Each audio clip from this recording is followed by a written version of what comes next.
सूत्र नंबर 1 अष्टवक्र उवाच भाव अभाव विकाराश्च स्वभावादिति निश्चयी निर्विकारो गत क्लेशः सुखे नैवोपशम्यति। अनुवाद इस प्रकार है। भाव और अभाव का विकार स्वभाव से होता है, ऐसा जो निश्चय पूर्वक जानता है वह निर्विकार और क्लेश रहित पुरुष सुख पूर्वक ही शांति को उपलब्ध होता है। तो क्या कह रहे हैं अष्टवक्र जी? वो बता रहे, सबसे पहले तो हम समझेंगे स्वभाव। हमारा स्वभाव क्या है? तो हम सब जानते हैं कि हमारा स्वभाव है शांति का, आनंद का। हमें चाहिए क्या? हमें चाहिए शांति। हम जो भी कुछ कर रहे हैं जीवन में वो शांति पाने के लिए कर रहे हैं, चैन से जीने के लिए हम सब करते, जो भी कुछ करते हैं। तो हमें पहले से ही पता है ये शांति, ये चैन में ही सुख है, इसी में आनंद है, क्योंकि ये हमारा स्वभाव है। तो पहले से ही पता है, तभी तो हम शांति के पीछे भाग रहे हैं। अब पहले से ही कैसे पता है? क्योंकि ये हमारा स्वभाव है, हमारा ये निजी स्वरूप है। ये सब हमारा स्वभाव तो है, पर दुख की बात यह है कि हम इस शांति को हमारे अंदर स्वभाव में ढूंढने की जगह हम इसे बाहर ढूंढते फिर रहे हैं, भागते फिर रहे हैं। तो ये जो हम बाहर ढूंढ रहे हैं, भाग रहे हैं, पूरी जिंदगी हम बाहर शांति की तलाश में रहते हैं, बाहर चैन की तलाश में रहते हैं, और पूरा हमारा समय हम व्यतीत कर देते हैं, जिंदगी के अमूल्य पल हम उसमें व्यतीत कर देते हैं, और अंत में भी दुखी ही होते रहते हैं, क्योंकि वो शांति, वो चैन हमें बाहर मिलती ही नहीं। तो तीन हो गई, हमारा समय भी बर्बाद हो गया, मतलब जीवन के अमूल्य पल जो है वो हमारे खत्म हो गए, शांति भी नहीं मिली, और हमें दुख और बेचैनी ही होती रही। तो बाहर कहाँ ढूंढे हम? प्रकृति। और प्रकृति में हम देखें तो ये तीन चलता है, भाव, अभाव और विकार। अब ये भाव, अभाव और विकार क्या है? भाव मतलब किसी का होना, अभाव मतलब किसी का मिटना, या हम किसी को हटा देते हैं जो हमें पसंद नहीं आते, और भाव मतलब जो हम चाहते उसका होना। तो भाव और अभाव ये है। और विकार मतलब परिवर्तन। तो शास्त्रों में विकार का मतलब है परिवर्तन। तो बाहर हम कहाँ ढूंढ रहे हैं? प्रकृति में। और प्रकृति में हमने तीन चीजें देखी, भाव, अभाव और विकार। तो ये तीन हमने समझ ली। भाव क्या है? होना। अभाव मतलब मिटना या हटा देना, और विकार मतलब परिवर्तन। तो आम भाषा में विकार का मतलब हम क्या समझते हैं? दोष। पर यहाँ विकार का मतलब है परिवर्तन होना। तो प्रकृति में यही प्रक्रियाएं चलती रहती हैं। तो ये जन्म होता है, फिर उसमें हमारे शरीर में परिवर्तन होता है, मृत्यु हो जाती है। तो जन्म मतलब होना, परिवर्तन मतलब विकार होना, और मृत्यु मतलब अभाव, मिट जाना। तो जो हमें पसंद आते हैं वो हम कंटिन्यू रखते हैं, पर फिर भी उनमें परिवर्तन आ जाता है, और परिवर्तन आने के बाद या तो हमें पसंद नहीं आता या वो अपने आप हट जाते हैं। तो प्रकृति में ये सब चीजें होती रहती हैं। जैसे बादल आते हैं, फिर उसमें परिवर्तन होता है, वो पानी बनकर बरस जाते हैं, और वो बादल खत्म हो जाते हैं। उसी प्रकार बीज होता है, फिर वो बीज में परिवर्तन होता है तो वृक्ष बनता है। फिर वो वृक्ष में फल देने के बाद कुछ ऋतुओं के ऋतु चेंज के बाद नए पत्ते आ जाते हैं, या वो वृक्ष बूढ़ा हो जाता है, वो गिर जाता है। उसी प्रकार संतान उत्पत्ति होती है, फिर वो युवा होते हैं, उनका अपना घर संसार हो जाता है, वो हमसे दूर हो जाते हैं। उसी प्रकार मकान, दुकान, ये सब हमारे नए बनते हैं, फिर उनमें कुछ परिवर्तन आता है, फिर हम उन्हें थोड़ा सा रिनोवेट करते हैं या गिरा के नए बनाते हैं। तो ये प्रकृति का नियम है, बदलाव, परिवर्तन, इसी को विकार कहा गया है। तो इस प्रकृति को यदि जो अच्छे से समझ लेता है तो वो अपना जीवन ठीक प्रकार से काट पाता है। तो प्रकृति की कोई भी वस्तु, व्यक्ति से आसक्ति ना रखना, या उसे पकड़ के ना रखना। यदि हमने पकड़ के उसे रख लिया तो हमारा सुख, चैन, शांति सब छिन जाता है, और फिर उसके बाद हमें दुख ही दुख लगता है। तो सुख मिलता भी है प्रकृति को पकड़ने से। प्रकृति मतलब सब कुछ आ गया, हम जो भी संसार में देखते हैं, हमारा देह से लेके सब कुछ, वो सब प्रकृति है। तो प्रकृति में जो भी हमें दिखाई देता है उसको हम प्रकृति बोल रहे हैं। कुछ देर के लिए हमें सुख मिल भी जाता है, पर वो जो सुख है वो हमें ज्यादा से ज्यादा मत रखो, उसे अपने सीने का बोझ ना बना लो, क्योंकि लाइफ में ये सब चेंजेस होगा। तो ये प्रकृति है, क्योंकि पूरा जीवन प्रकृति है और प्रकृति में सब चेंजेस होंगे। तो इस प्रकृति को इतना सीरियसली मत लो कि उसका इफेक्ट हमारे ऊपर पड़े। प्रकृति तो ऐसी ही चलेगी, उसका नियम ऐसा ही है। तो अध्यात्म ये हमें बताता है कि सत्य तो अटल है, असीम, प्रकृति है वो अनित्य है, विकार है, उसमें मतलब परिवर्तन होता है। तो मतलब अब ये समझ में आ रहा है कि सत्य हमेशा रहता है, वो प्रकृति के पहले भी था और बाद में भी। मतलब भाव, विकार और अभाव के बाद भी सत्य रहता है और भाव के पहले भी रहता है। और इसी करके हम समझना चाहे तो जन्म से पहले भी सत्य रहता है और मृत्यु के बाद भी सत्य रहता है। तो ये सत्य जो है ये हुआ प्रकृति का आधार या मूल। इसलिए इस सूत्र में कहा है भाव, अभाव और विकार स्वभाव से ही होते हैं, पर इनसे आसक्त नहीं होना, क्योंकि हमने पहले ही बोल दिया हमारा स्वभाव है शांति और चैन का। तो जो भी ये भाव अभाव में भी हम ढूंढ रहे हैं, इसी में हम ये क्यों कर रहे हैं, हम शांति और चैन के लिए कर रहे हैं, और ये हमारे स्वभाव तक पहुंचने के लिए हम कर रहे हैं, पर हम इनसे आसक्त हो जाते हैं। तो वही बोल रहे हैं अष्टवक्र जी कि इनसे आसक्त नहीं होना, दुखी सुखी नहीं होना। जो इनमें शांति ढूंढता है वह दुखी ही रहता है। तो जो ये निश्चय पूर्वक समझ जाता है वह इन भाव अभाव और विकार का दृष्टा बन जाता है। तो भाव अभाव विकार बोलने से हम ये बोल सकते हैं भाव विकार, बीच में परिवर्तन होता है फिर अभाव होता है। तो भाव विकार और अभाव से जो आसक्त ना होकर उसका दृष्टा हो जाता है, वही शांति पूर्वक या चैन से जीता है। वो कैसा हो जाता है, गत क्लेश, एक शब्द आया है ना श्लोक में, गत क्लेश, वो क्लेश रहित हो जाता है, उसके दुखों का शमन हो जाता है। अपशमन बोला तो जो जिसका दुखों से अपशमन, शमन मतलब खत्म हो जाते हैं जिसके दुख, तो फिर क्या बचता है, सिर्फ सुख। ये सुख को वो आनंद बोल रहे हैं। तो सुख समाप्त होते ही, दुख का शमन होते से ही वो शांति को प्राप्त हो जाता है। सिर्फ सुख ही शेष रहता है और यही आनंद है।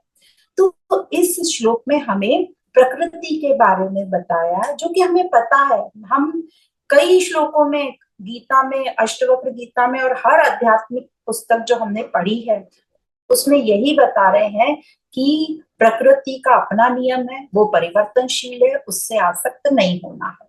जो उससे आसक्त होगा वो दुखी रहेगा, जो उसका दृष्टा या साक्षी बन जाएगा वो सुख को प्राप्त होगा।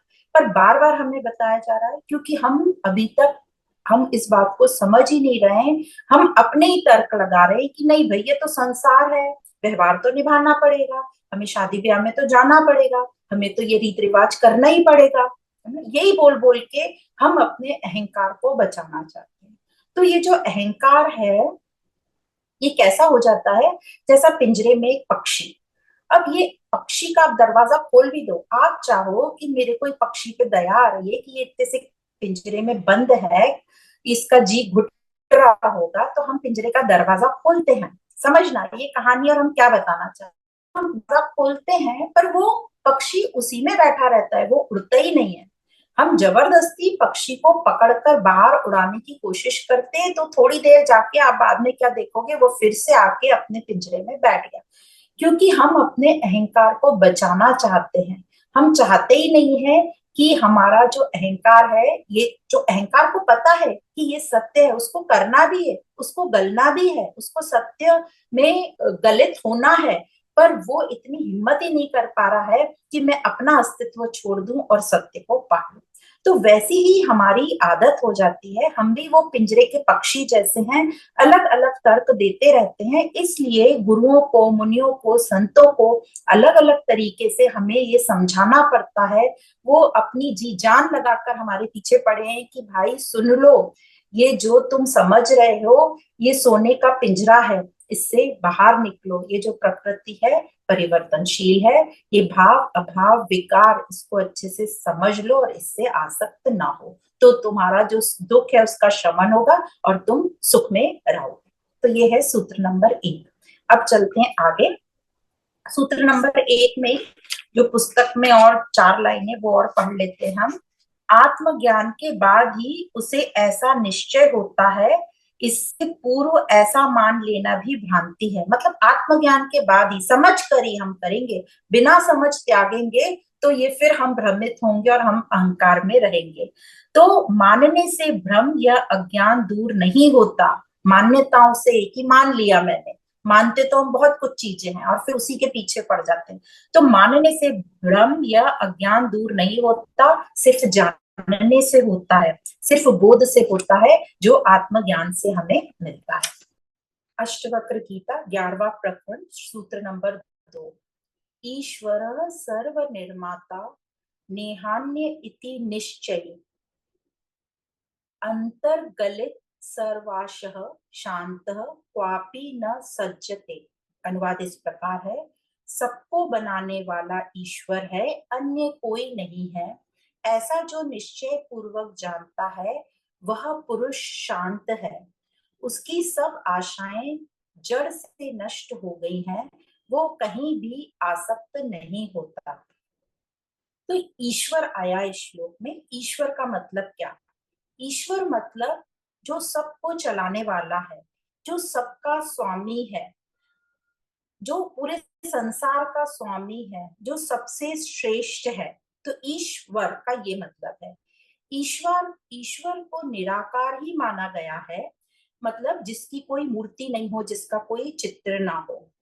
और वह ईश्वर निराकार जो साकार प्रकृति को चलाता है, ऐसी हमारी मान्यता है कि ऊपर कहीं कोई ईश्वर बैठा है और वो पूरी ये प्रकृति को चलाता है। तो कभी भी हम कोई मंदिर वगैरह देखते हैं तो हमें ये नहीं बोलते कि ये ईश्वर का मंदिर है। हम क्या बोलते हैं? हम बोलते हैं हम ईश्वर से प्रार्थना करने जा रहे हैं। हम ईश्वर से प्रार्थना भी करते हैं, हे ईश्वर मेरा ये करवा दे या धन्यवाद।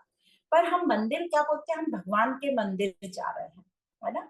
तो भगवान का शब्द और ईश्वर साधारण आम लैंग्वेज में दोनों एक दूसरे के जगह हम यूज करते हैं, पर भगवान को आमतौर पे साकार रूप में माना जाता है, जैसे राम, कृष्ण, बुद्ध, क्राइस्ट ऐसे। पर भगवान शब्द का सगुण और निर्गुण दोनों के लिए हम उपयोग करते हैं। और भगवान का मतलब जैसे ईश्वर का बताया था कि सबको चलाने वाला, सबका स्वामी, वैसे भगवान का मतलब क्या है? भग और वान।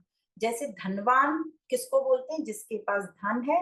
तो भगवान किसको बोलते हैं? जिसके पास भग, भग मतलब ज्ञान, विवेक, बल, बुद्धि जो पूर्ण है उसको भगवान कहते हैं।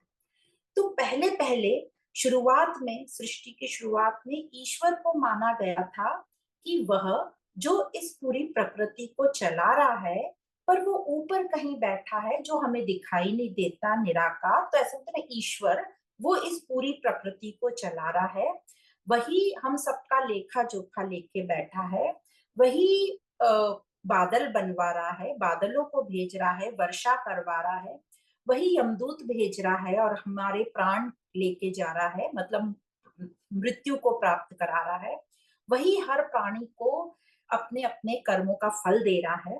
तो इस प्रकार ईश्वर की मान्यता थी कि वह ईश्वर ऊपर बैठ के, जैसे कठपुतलियों को चलाया जाता है तो कठपुतली को चलाने वाला हमें दिखाई नहीं देता, सिर्फ कठपुतलियां दिखती हैं। तो हमें ये मान्यता थी कि ईश्वर वैसे ही ये पूरी प्रकृति को चला रहा है। पर जैसे जैसे विकास हुआ, समय बीता, विज्ञान से समझ में आया कि ये जो प्रकृति है ये तो अपने ही नियमों से चलती है, उसको कोई चलाने वाला नहीं है। जैसे सूरज, चांद, सूरज कैसे निकलता है, पृथ्वी कैसे गोल घूमती है, अपने एक्सिस पे कैसे घूमती है, सूरज, चांद, पृथ्वी सूरज के आजू बाजू कैसे घूमती है, फिर ग्रेविटेशनल फोर्स, पूरा भूमंडल कैसे हमको समझ में आया, ये सब विज्ञान के द्वारा। अब ये जब समझ में आ गया विज्ञान के द्वारा कि प्रकृति का अपना नियम है, वो अपने नियम से चलती है। तो जो एक अंधविश्वास था कि ईश्वर का प्रकोप है, ईश्वर की मर्जी है, ईश्वर सातवें आसमान पर बैठकर सब कर रहा है, ये सारे अंधविश्वास समाप्त हुए। और फिर जब वेदों में पढ़ा जाता है तो हम वेदों में शुरुआत में क्या देखते हैं कि प्रकृति को ही पूजा जा रहा है। और जैसे हमने सूर्य की पूजा देखी, चंद्र की पूजा देखी, सभी की पूजा हम देखते हैं पूरे अपने शास्त्रों में, वेदों में। तो ये इसलिए कि प्रकृति अपना खुद ही स्वामी है, प्रकृति अपना खुद ही ईश्वर है, तो प्रकृति को पूजा जाने लगा। फिर जब वेदों में आगे बढ़े, वेदांत तक आए, मतलब जो वेदों का अंत है, वेदों का जो शिखर है, अंत मतलब खत्म होना नहीं, अंत मतलब वेदों का जो सारांश है, जो गूढ़ रहस्य है, जो शिखर है, उसमें क्या बताया गया, उसमें प्रकृति से मुक्ति की बात की गई। तो वेदों की शुरुआत हुई थी प्रकृति की पूजा करने से, और वेदों का अंत वेदांत में क्या बताया गया, उसी प्रकृति से मुक्ति की बात की गई। मतलब प्रकृति सत्य नहीं है, प्रकृति तो परिवर्तनशील है, और सत्य हमें पता है कि वो नित्य है। आध्यात्मिक अध्ययन से यही पता चला, ज्ञान से, कि सत्य जो है नित्य है।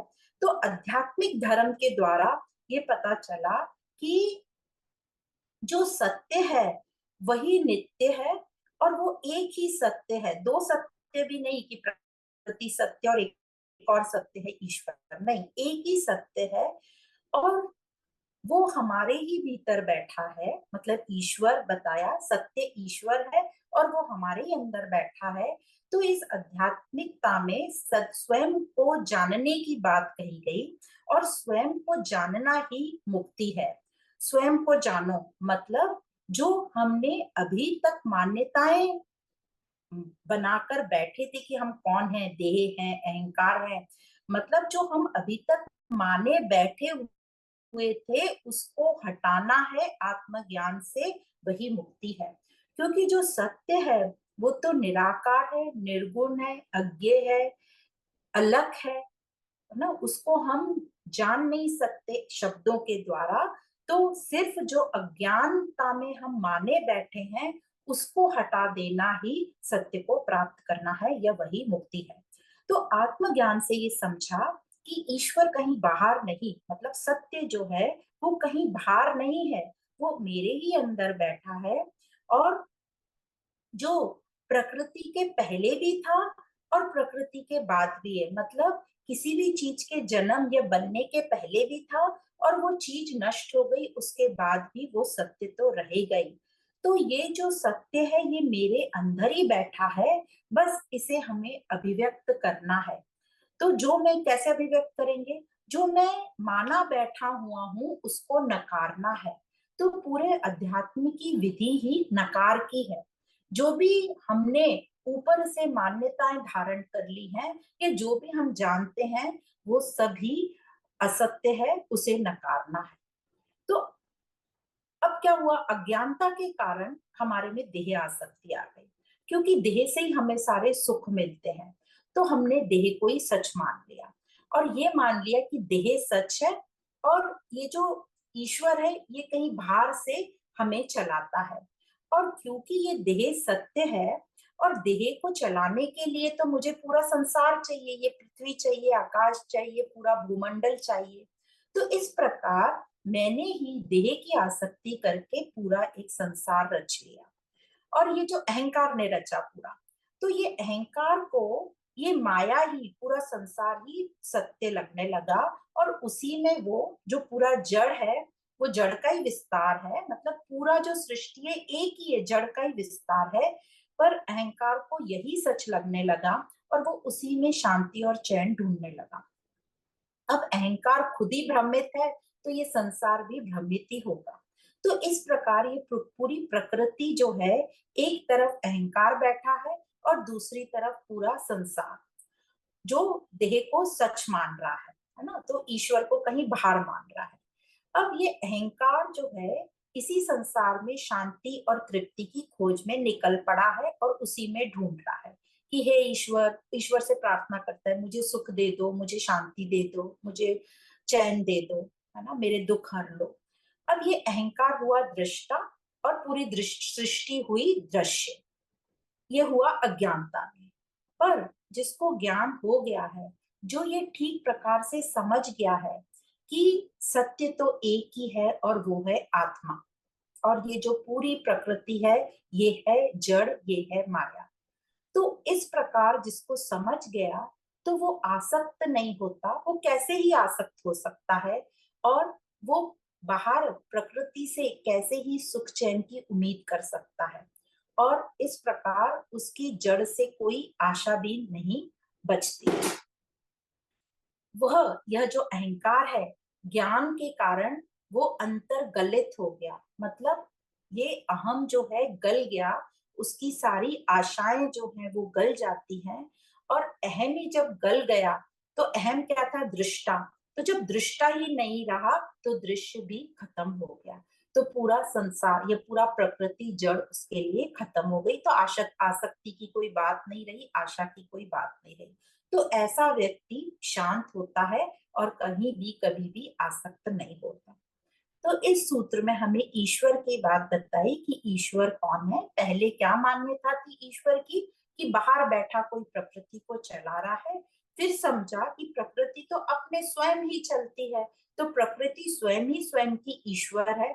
और प्रकृति परिवर्तनशील है, और जिसने इस प्रकृति को जान लिया, प्रकृति को भी जिसने ईश्वर जान लिया, वह भी अपना जीवन ठीक प्रकार से व्यतीत कर पाएगा, क्योंकि वो आसक्त नहीं होगा, और आसक्त नहीं होगा तो वो शांत रहेगा। तो एक जो समझा बाहर का ईश्वर, जो कि हमारा अंधविश्वास था। फिर अध्यात्म से पता चला कि ईश्वर तो मेरे अंदर ही है, वो सत्य ही है। तो यहाँ ईश्वर को एक तो सत्य बताया, दूसरा प्रकृति बताया। फिर हमने भगवान समझा। हम भगवान किसको बोल देते हैं? जो हमारी अनायास ही हेल्प करने आ जाता है, या जो सर्वगुण संपन्न है, जिसकी बहुत बुद्धि विवेक है, उसको हम भगवान बोल देते हैं। जो सभी जो हर प्रकार से पूर्ण है उसे। और ईश्वर जो है बताया सत्य को या आत्मा को। और बताया ईश्वर मेरे अंदर ही है, कहीं बाहर नहीं बैठा है।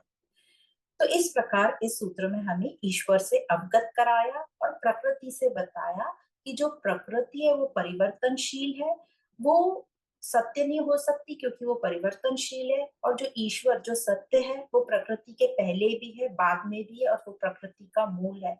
तो जो मूल को जान लेगा तो फिर वो आसक्त नहीं होगा, और शांत और सुखपूर्वक रहेगा। तो शुरुआत में जो हम लोगों की मान्यता रहती है कि भगवान की मूर्ति को हम ले आते हैं, चित्र रखते हैं, तो वो ठीक है ध्यान रखने के लिए, क्योंकि हमें शुरू में नहीं ध्यान रहता कि यही ईश्वर मेरे अंदर है या सत्य है। तो मूर्ति या चित्र को हम अपने सामने रखते हैं याद रखने के लिए कि मैं यही हूँ, या मुझे इस तक पहुंचना है और इस प्रकृति से मुक्त होना है। पर धीरे धीरे उस चित्र को हम जब रोज अपने पास रखते हैं, हम धीरे धीरे भूल गए कि क्यों रखा था, और हम उसी मूर्ति या चित्र का पूजन करने लगते हैं। पूजन करने में बुराई नहीं है, पर हम भूल गए कि क्या है, हम उसको हमने अलग कर दिया, और हम उसको सजाने लगे, खिलाने पिलाने लगे। तो इस प्रकार हमने उसको पूरा अलग कर दिया, बाहर कोई ईश्वर है, और ये पूरा पाखंड शुरू हो गया। पर जो आत्मज्ञानी है, जो जानता है, या ये पूरा जो आत्मज्ञान है इस पाखंड से बचाने के लिए है, मान्यताओं से हटाने के लिए है, स्वयं को जन्माने के लिए है, नकार की विधि है। तो इस प्रकार ये मूर्ति पूजा सब अच्छा है, पर उसको याद रखें कि ये मूर्ति और चित्र की पूजा मैं क्यों कर रही हूँ, इसका उद्देश्य क्या है, कि याद रखना यही ईश्वर मेरे अंदर बैठा है। तो इस प्रकार था ये सूत्र नंबर 2। अष्टवक्र गीता 11वां प्रकरण सूत्र नंबर 3।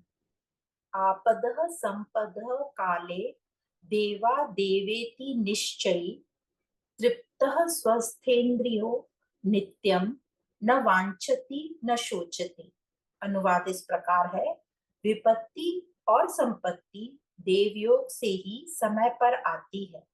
ऐसा निश्चय वाला पुरुष सदा संतुष्ट स्वस्थ इंद्रिया हुआ, न कोई कामना करता है न शोक करता है। तो यहाँ सबसे पहले समझेंगे, दो शब्द आए, आपदः और संपदः। तो यहाँ समझेंगे हम इन दोनों के मीनिंग।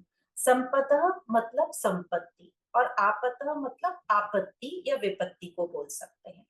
तो पहले तो ये हमें ठीक ठीक जान लेना है कि असली संपत्ति क्या है। तो असली संपत्ति एक ही है और वो है आत्मा। असली एक ही संपत्ति है। बाकी जिसे भी हमने असली समझा है वो प्रकृति है, वो जड़ है, पदार्थ, वस्तुएं, व्यक्ति है।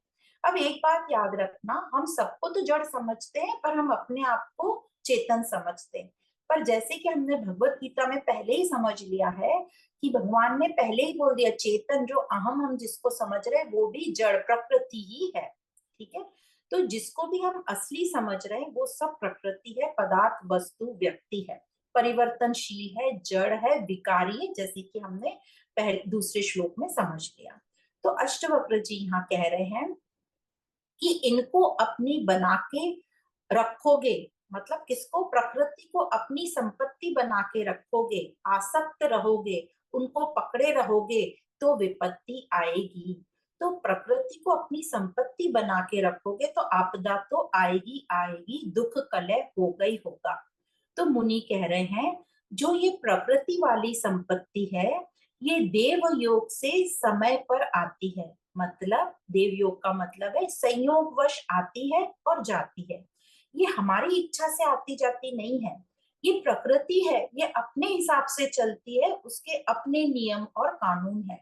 वो ये नहीं देखती कि इसको ये दुखी है तो इसको मैं दुख नहीं दूं, या ये इसने कैसे कर्म किए थे, नहीं, उसको इससे कोई लेना देना नहीं है, वो अपने नियम से चलती है। तो हम सबने ये देखा भी होगा और महसूस भी किया होगा कि बहुत मेहनत, किसी कार्य पे बहुत मेहनत करने के बाद भी हमें अच्छा परिणाम नहीं मिलता। मतलब वो संयोग है, जरूरी नहीं है कि आपने मेहनत की है तो परिणाम अच्छा मिलेगा ही। पर उसका परिणाम जो हमें संतुष्टि ये मिलती है कि हमने अपना काम अच्छे से किया, हमने पूरी मेहनत की, यही उसका परिणाम है। या फिर हम ये भी देखते हैं कि कई बार कुछ भी मेहनत नहीं करने से या कम से कम मेहनत करने से भी अच्छे से अच्छा रिजल्ट आ जाता है। हम ये दूसरों के लिए देखते हैं कि उसने तो कोई मेहनत ही नहीं की पर उसे देखो अच्छा रिजल्ट मिल गया। तो ये प्रकृति है, इसका अपना हिसाब किताब है, ये आपके हाथ में नहीं है। ये हमारे हाथ में सिर्फ एक ही चीज है कि हम विवेक पूर्ण जो कर्म है उसे पूरी ताकत के साथ करना। परिणाम हमारे हाथ में नहीं है क्योंकि वो संयोग से मिलता है। परिणाम के लिए बहुत सारी चीजें हैं बाहर जो पता नहीं हमें, जो साथ उस दिन देंगे या नहीं देंगे। जैसे कि आपने बहुत अच्छी तैयारी की आंगन में, मार्च के महीने में बाहर खुले मैदान में पार्टी अरेंज करी और शाम को धड़ाधड़ वहां बारिश हो गई। तो ये संयोगवश है। आपने तो मार्च का महीना देखा जबकि बारिश होती ही नहीं है। तो ये संयोगवश है। अब ये जो संयोग है, कहते हैं इसको जाना जा सकता है। जैसे हम टेक्नोलॉजी से देख लेते हैं आज कि कल बारिश होगी कि नहीं, कि बादल कैसे हैं। पर ये भी जो है 100% प्रूव नहीं है क्योंकि उसमें भी बहुत सारी चीजें हैं। क्योंकि प्रकृति नित्य परिवर्तनशील है। आज आपने जो अभी अनुमान लगाया है वो जब आप टीवी पे अनाउंस कर रहे हो तब तक तो वो बदल भी सकता है। तो हर वक्त हर सेकेंड वो बदल रहा है। इसलिए जो ये सहयोग को हम जान तो सकते हैं पर बिल्कुल 100% एक्यूरेट नहीं जान सकते। और हर चीज के लिए हम ये संयोग को जाके पता भी नहीं लगाते। तो इस संयोग में देवी देवता का कोई हाथ नहीं है, न ही कोई पूर्व जन्म के कर्मों का लेना देना नहीं है। बस संयोगवश है, ये प्रकृति है, इसका अपना नियम है। तो इसी संयोग को यहाँ पर देवयोग कहा गया है। तो ये मत समझना बाहर फिर से कोई देवी देवता बैठे हैं और वो ये सब कर रहे हैं। जैसे हमारी पहली हमको कहा जाता था ना, ऊपर भगवान बैठा है, वो तुम्हें घी में तलेगा, तुम ये पाप करोगे तो तुमने ये छू लिया, ये नहीं किया, झूठ बोला। नहीं, ये सब बिल्कुल हमें अपने दिमाग से हटा देना है। ये सब प्रकृति संयोगवश, उसका परिणाम हमें ही अच्छा और बुरा लगना अपने अंदर वही है। तो आज जहां भी हम हैं, जो भी हम हैं, जो भी हमें मिला हुआ है, ये शरीर, घर, शहर आदि सब संयोगवश है। हमारी चॉइस इसमें कहीं भी नहीं है। हमने कहा ये चॉइस की थी कि हमारा जन्म होना चाहिए, हमें स्त्री बनना चाहिए कि पुरुष बनना चाहिए, हमारा कैसा रंग होना चाहिए, कुछ भी नहीं था। ये सब संयोगवश हुआ, उसी को प्रारब्ध आदि भी कह देते हैं। तो जो ऐसा ठीक ठीक प्रकार समझ लेता है, क्या समझ लेता है कि सब संयोग से है, वो जान लेता है कि जो भी प्राप्त हुआ है वो संयोग से है। वह यह भी जान लेता है कि यह जो मुझे प्राप्त हुआ है संयोग से, उसका क्या अहंकार करना, क्योंकि वो तो संयोग से मुझे मिल गया है। इससे क्या आसक्त होना, इससे आसक्त होके फायदा भी क्या होने वाला है, क्योंकि ये तो जाने वाला है, क्योंकि जो भी आता है वो जाता है, जो भी जन्म लेता है उसमें परिवर्तन होता है, उसकी मृत्यु होती है या वो हट जाता है। तो जिसको ये ठीक प्रकार से जो जान गया है, वो इस बात का अहंकार नहीं करता, उसके साथ कुछ भी अच्छा होता है तो वो अहंकार में उड़ता नहीं है, क्योंकि उसे पता है कि ये तो संयोगवश है और ये कभी भी जा सकता है। और इससे फायदा ही क्या, मिल मिल के क्या मिला है, प्रकृति की चीजें ही तो मिली है, कोई आत्मा थोड़ी ना मिल गई है मुझे जो मैं इतना अहंकार करूं। तो इस प्रकार वो जो जान जाता है, वो इसका अहंकार भी नहीं करता, आसक्त भी नहीं होता। और जो उसे नहीं मिला है, उसकी वह इच्छा भी नहीं करता, क्योंकि वो जानता है कि जो नहीं मिला है उसे पाकर भी क्या हो जाएगा, क्या ही ज्यादा से ज्यादा हो जाएगा, ये सब तो खेल है, और वो मिल भी जाएगा तो वो भी एक दिन चला जाएगा। तो वो समझता है कि ये आना और जाना तो सब खेल है, ये सब चलता रहेगा। तो वो न तो अप्राप्त की इच्छा करता है, न ही प्राप्त का अहंकार या आसक्ति करता है, क्योंकि उसका तो सिर्फ एक ही एम है, एक ही मुख्य उद्देश्य है, स्वयं को जानना, आत्मा में ही टिके रहना। और वो अच्छे से जान गया कि ये सब तो प्राकृतिक चीजें हैं, मिल भी गई तो क्या बड़ी बात है, क्या कोई बड़ी भी बात मिल गई, और छिन भी गई तो क्या कोई बड़ा खो गया। तो इसलिए वो उसका शोक भी नहीं करता जो चीज चली जाती है। तो इसलिए श्लोक में कहा न वांछति न शोचति। न वांछति मतलब अप्राप्त वस्तु की इच्छा नहीं करता, न शोचती मतलब जो खत्म हो गया, जो नष्ट हो गई वस्तु या व्यक्ति, उसका शोक नहीं करता। क्योंकि अब उसने सत्य को पहचान लिया, उसने असत को भी पहचान लिया, मतलब उसका विवेक जागृत हो गया, वो सत्य असत को जान गया। उसे अब इन सब का क्या महत्व है, इन सब का मतलब असत्य का क्या महत्व है, प्रकृति का क्या महत्व है, समझ गया। उसको समझ गया कि प्रकृति साध्य नहीं है, साधन है। इस प्रकृति से ही आगे मैं मुक्ति की ओर जा सकता हूँ। इसलिए न वांछति न शोचति। तो ऐसा व्यक्ति जो प्रकृति को अपनी संपत्ति नहीं मान बनाता, वह तृप्त रहता है, संतुष्ट रहता है। उसकी इंद्रियां जो है स्वस्थ रहती हैं। इंद्रियां स्वस्थ रहती हैं मतलब मेन इंद्रिय हमारी मन है, तो मन स्वस्थ रहता है। मतलब मन में संसार बैठा हुआ नहीं रहता। अभी हम सबने अपने मन में पूरा संसार भर रखा है, इसलिए हम अस्वस्थ हैं। तो मन में यदि संसार बैठा रहेगा तो अस्वस्थ होंगे। मन में यदि संसार नहीं रहेगा, तो संसार नहीं रहेगा तो कौन रहेगा, आत्मा रहेगी। तो ये वाला जो दोहा है कबीर जी का, जब मैं हूं तो हरि नहीं, जब हरि है तो मैं नहीं, प्रेम गली अति साकरी या में दो न समान। तो इधर इसका ये मीनिंग समझ में आता है। तो इस प्रकार इसको कहते हैं स्वस्थ इंद्रियां, जो इस श्लोक में शब्द आया है। तो न अप्राप्त की इच्छा करता है और न ही जो नष्ट हो जाता है उसका शोक करता है। तो फिर वो क्या करता है, वो ये जीवन खेल की तरह लेता है कि सब खेल है।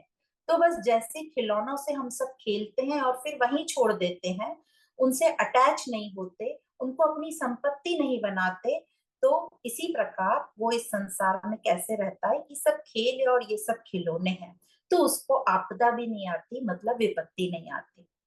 तो इस प्रकार अज्ञानवश किसी भी वस्तु व्यक्ति को अपनी संपत्ति जब बना लेते हैं, तो सुख चैन हमारा नष्ट हो जाता है।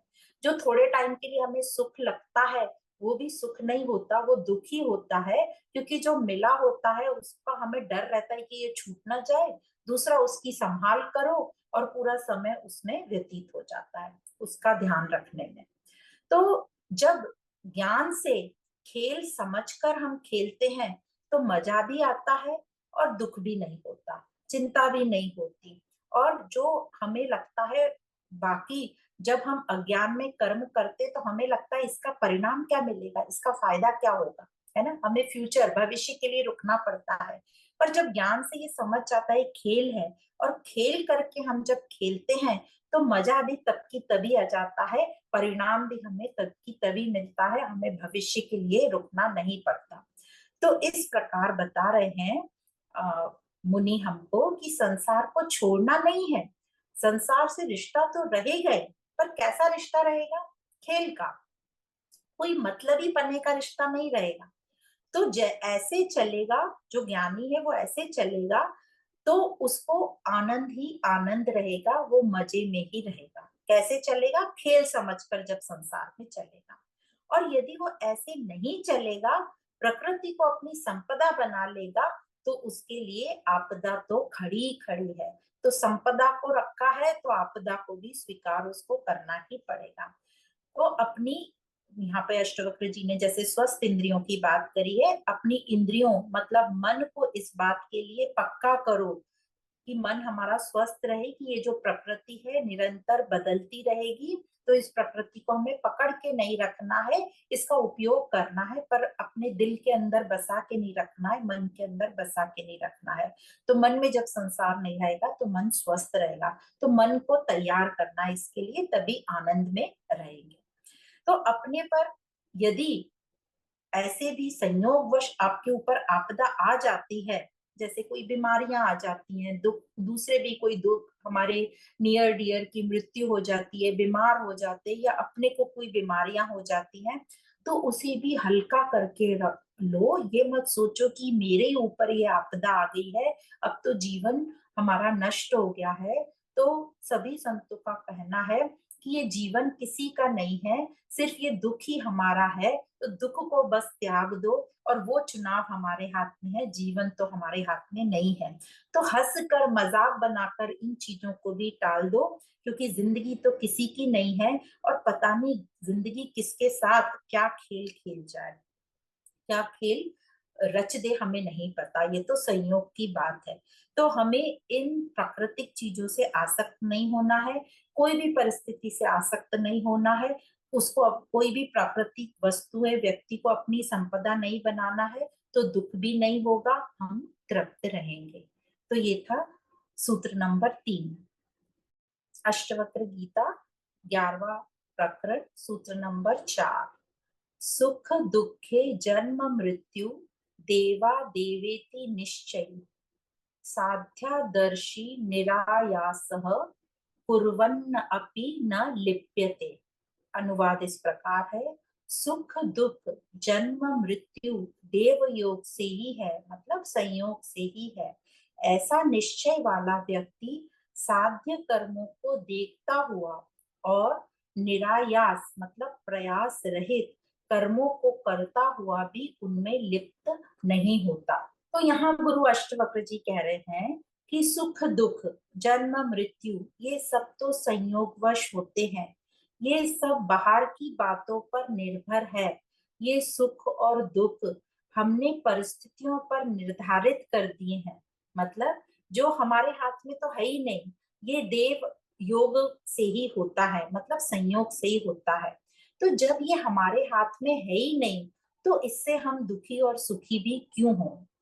तो ये बड़ी अजीब बात लगती है सुनने में, कि इस पूरी प्रकृति में हम ही लोगों ने तय कर रखा है कि ऐसा होगा तो खुश होना है, और ऐसा नहीं होगा तो दुखी होना है। मतलब किसी का जन्म होगा तो हमें खुशी बनानी है, जन्म में भी वो स्वस्थ होगा तो खुशी बनानी है, जन्म में भी वो अच्छे रूप रंग का होगा तो खुशी मनानी है, और नहीं तो थोड़ा दुख होना है, और मृत्यु पर सबको दुख मनाना है। यदि और भी ऐसी बहुत सारी बातें, कि ऐसी ऐसी संतान हो गई तो सुख मनाना है, ऐसी नहीं हुई तो दुख मनाना है, संतान हुई तो सुख मनाना है, संतान नहीं मिली तो दुख मनाना है, संतान ने तरक्की कर ली तो सुख, संतान तरक्की नहीं दुख मनाना है, मेरी पुत्री की शादी हुई तो सुख मनाना है, नहीं हुई तो दुख मनाना है। ये सब हमने एक प्रोटोकॉल बना दिया है कि ये होगा तो सुख मनाएंगे, खुशी मनाएंगे, और ये नहीं होगा तो हम दुख मनाएंगे। अब ये किसने निर्धारित किया है? ये समाज, व्यक्ति, हम लोगों ने निर्धारित किया है। तो बड़ा अजीब लगता है कि ये तो सब संयोग की बात है।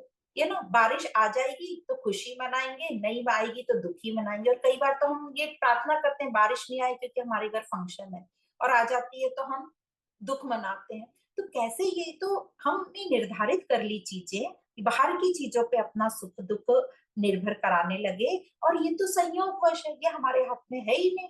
संतान कैसी होगी, संतान लड़की होगी कि लड़का होगा हमें क्या पता, और हम माँ बाप बनना चाहिए, पर हम स्त्री बनेंगे कि नहीं ये भी हमें नहीं पता था जन्म के पहले। वो तो संयोगवश हम स्त्री बन गए तो हमें माँ बनने की इच्छा होती है ना। तो ये पूरा सही प्रकृति का सहयोग है, हमारे हाथ में कुछ है ही नहीं। तो ये दुख सुख भी हम, जब ये चीजें हमारे हाथ में है ही नहीं तो हम इन पर क्यों निर्भर रहें अपने दुख सुख के लिए, क्योंकि होना नहीं होना सब प्रकृति की बात है। फिर हम भी दुखी क्यों हो, नहीं होंगे हम भी दुखी, हम भी खुश रहेंगे हमेशा। तो इस प्रकार अष्टवक्र जी हमें बार बार समझा रहे हैं कि ये तो पूरी प्रकृति संयोग से चलती है, हमारे हाथ में तो कुछ है ही नहीं। न जन्म हमारे हाथ में था, नहीं मृत्यु। जन्म से पहले हमें क्या पता था कि हम आने वाले, हमने कौन सा इच्छा करी थी, संयोग से आ गए हम। तो फिर इस दुख को भी हम अपना क्यों माने, नहीं मानेंगे हम इस दुख को भी अपना। तो अब संयोग तो हमारे हाथ में नहीं है, पर हमारे हाथ में एक अधिकार है कि हम इस सुख दुख को ना अपनाएं, सुखी दुखी ना हो। सुखी दुखी का मतलब है दुखी ना हो, बस इस दुख को अपना ना माने। जैसे हम बाकी सबको तो अपना मान लेते, तो दुख को भी अपना मान लेते हैं। अब बाकी सबको तो बोल रहे हैं अपने हाथ में नहीं है, संयोग वश है, पर दुख को अपना मानना या ना मानना ये हमारे हाथ में है।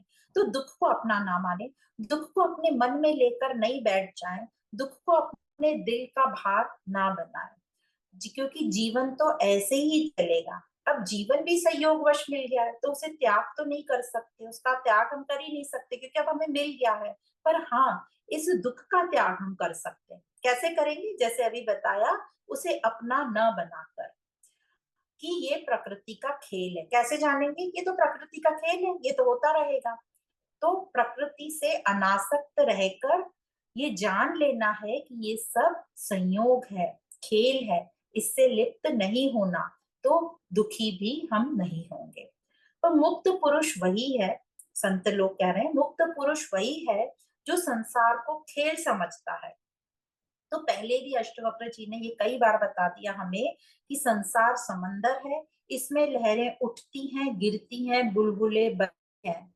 जो मुक्त होता है वो इन सबको देखता है, इन सबका मजा लेता है। जैसे हम भी समुन्द्र के तट पर बैठ के लहरों का मजा लेते हैं, तो देखने के लिए सब अच्छा है, देखने में सब अच्छा है, पर उसको पकड़ते नहीं है। पकड़ लिया तो क्या होगा, वो वही लहर मिट जाएगी या छूट जाएगी हमारे हाथ से। बुलबुले को पकड़ लिया तो क्या होगा, बुलबुला तभी फूट जाएगा, हमारे हाथ में कुछ नहीं आएगा। तो बुलबुलों को कोई उड़ा रहा है तो सिर्फ देखने में मजा है, लहरों को देखने में मजा है। तो देखो, मजा लो, आसक्त मत हो जाओ। और आसक्त हो जाओगे तो दुख ही दुख मिलेगा। तो जो मुक्त पुरुष है वो लहरों को, बुलबुलों को पकड़ता नहीं है, सिर्फ देखता है, मजा लेता है। समझ रहे हो ना, लहर और बुलबुला क्या, ये पूरी प्रकृति में जो भी हमारे साथ घटित होता है, जिसको हम अपने दिल पे लगा के बैठ जाते हैं और दुखी होते हैं, रोना गाना शुरू करते हैं। तो खेल खेल में यदि मुक्त पुरुष कुछ पकड़ भी लेता है, संसार में रहते हैं तो बहुत सारी चीज पकड़नी रहती है, छोड़नी रहती है। तो यदि वो किसी को पकड़ भी लेता है तो पकड़े रहने की जिद नहीं करता, उसको समय आने पे छोड़ भी देता है। तो ना तो वो पकड़ने की जिद करता है, ना छोड़ने का जिद ये रहता है कि मैं छोड़ूंगा नहीं। तो ना तो वो पकड़ता है, ना वो छोड़ ही देता है, न तो वो उसे अपना बना के रखता है, ना ही वो उसको पराया बना के रखता है। बस वो इस संसार को, इस जीवन को जानने में लगा रहता है। तो ना किसी को पकड़ता है, ना किसी को छोड़ता है, ना किसी को अपना बनाता है, ना पराया बनाता है। अब कई लोगों की मान्यता, हम अपना नहीं बनाएंगे तो क्या हम उन्हें छोड़ दें, क्या हम उन्हें पराया बना दे। तो ये यहाँ पर मुनि हमें बता रहे हैं कि ना अपना ना पराया, सिर्फ जानो समझो, वो जानने में लगा रहता है। तो ऐसा व्यक्ति मन से नहीं थकता। तो यहाँ शब्द आया है निरायास, मतलब श्रम रहित। तो जब वो मन से नहीं थकता, क्योंकि उसको अब कुछ बनने की या पाने की कोई इच्छा नहीं है, तो मन पर अब कोई बोझ नहीं है, कोई चिंता फिक्र नहीं है। तो इसलिए इस सूत्र में कहा है कि इस व्यक्ति के जो कर्म है वो निरायास ही हो जाते हैं, मतलब श्रम रहित हो जाते हैं। तो मन से श्रम नहीं करता वो, शरीर से तो श्रम करना ही है, परिश्रम तो लगता ही है, तभी कोई भी कर्म करेंगे तो परिश्रम तो करना ही पड़ता है। तो यहाँ शरीर के श्रम की नहीं, मन के श्रम की बात हो रही है कि ऐसे व्यक्ति का, मतलब मुक्त पुरुष का जो मन है वो श्रम रहित होता है, क्योंकि उसको मन में अब कुछ पाने की, कुछ बनने की, कुछ दिखाने की इच्छा नहीं है, वो मजे से जी रहा है, इसलिए श्रम रहित, निरायासी या अनायासी उसके कर्म हो जाते हैं। तो जो भी कर्म उसने साध्य के लिए वो करता है, तो वो निष्काम कर्म हो जाते हैं। तो इसलिए वो कह रहे हैं यहाँ पे श्रम रहित, निरायासी हो जाते हैं, मन से श्रम रहित हो जाता है। तो शरीर से तो वो थकेगा, पर मन से नहीं। तो लिप्त, क्योंकि वो लिप्त नहीं होता है, इसलिए वो आनंद में रहता है और मन से थकता नहीं है। तो अष्टवक्र जी कह रहे हैं, तुम्हारा कुछ है ही नहीं, ये शरीर आदि सब संयोग से मिल गया है, पर अज्ञानवश हमें ऐसा लगता है कि हमारा है, हमारा है। तो ये जो अहम भाव आ जाता है कि ये हमारा है, मेरा है, और उससे हमारे में कामना आ जाती है, जो कभी पूरी नहीं होती, और होती भी है कोई पूरी तो हमारी बेचैनी कम नहीं करती, हमारी अशांति दूर नहीं करती। तो इस जो संयोग, मतलब जो भी प्रकृति में होता है, उसे इतने गंभीरता से नहीं लेना, उसे इतने सीरियसली नहीं लेना। और बता रहे हैं कि प्रकृति में कोई भी साध्य नहीं है, प्रकृति साधन है। तो बस क्या करना है, पूरी प्रकृति को खेल करके देखो, दृष्टा हो जाओ, क्योंकि संयोग पर हमारा कोई भी बस नहीं है। और जो आनंद है वो संयोग पर तो निर्भर नहीं कर सकता, जो सुख दुख है, आनंद है, वो संयोग पर तो निर्भर नहीं कर सकता।